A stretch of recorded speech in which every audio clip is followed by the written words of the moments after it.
কি ব্যাপার মা? আবার আজকে আবার কি আইটেম? আজকে কড়াইশুটির কচুরি। শীত তো চলে যাচ্ছে বাবা, ওই জন্য কড়াইশুটির কচুরি এই কাজটা করছি। আর তারপর আরেকটা উপলক্ষ আজকে আছে। কি উপলক্ষ গো? আজকে আমার ছোট ছেলের 1 বছর বিবাহ বার্ষিকী।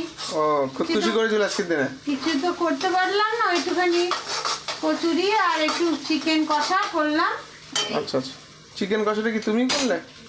না, আমি করিনি, আমি পারি না এখন, আমি মাংস টাংস খাই না তো। ছেলের বিয়ের চিকেন কষা ছেলেই করেছে। বাহ বাহ। আমন্ত্রিত অতিথি? অতিথি কেউ নেই। অতিথি বলতে ওর কে কে আসছে? অতিথি বলতে হয়তো ওর বাবা, ওর শ্বশুরবাড়ি থেকে 2-1 জন আসতে পারে।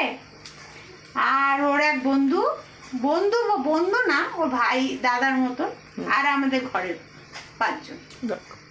এই ছোট্ট। তাহলে আমাদের শুভকামনা রইলো তোমার ছোট ছেলের জন্য। তারপর একটা কেক কাটা হবে, সবাইকে তখন দেখাবো আবার বন্ধুরা। আর তোমার বিবাহবার্ষিকীটা কবে?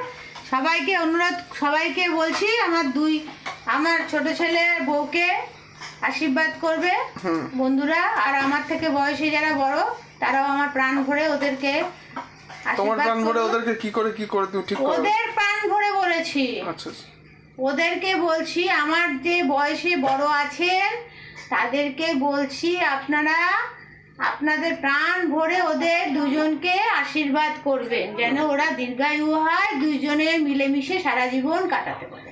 এটাই আমার কাম্য বন্ধুদের কাছে, আর কিছু বলার নেই আমার। আজকের জন্য এই পর্যন্ত।